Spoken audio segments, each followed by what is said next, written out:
licencuar. Po, I kuptoj. Ata kanë të drejtë të veprojnë edhe të punojnë. Nga kjo fazë tutje, bashkëpunimi ndërinstitucional do të jetë kyç për zbatimin e ligjit dhe ruajtjen e standardeve të turizmit në Kosovë. Institucionet përgjegjëse kanë paralajmëruar ndëshkimin e çdo individi apo subjekti që ushtron veprimtarinë e udhërrëfysit turistik pa licencë përkatëse. Sipas tyre, qëllimi nuk është vetëm ngjobitja, por krijimi i një sistemi të drejtë, profesional dhe të besueshëm, ku respektohen rregullat, mbrohet interesi publik dhe promovohet me dinitet imazhi i Kosovës.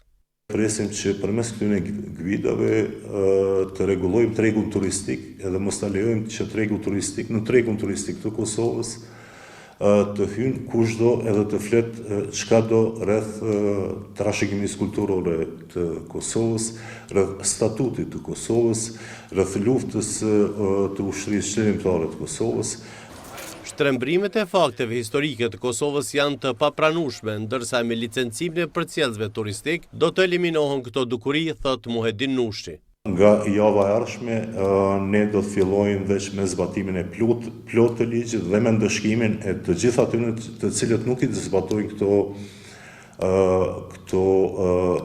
këtë ligjin për turizëm, respektivisht për dispozitat ligjore të ligjit për turizëm. Kosova është I vetmi shtet në rajonin e Ballkanit Perëndimor që nuk ka pasur deri më tani udhërrëfyes turistik të licencuar.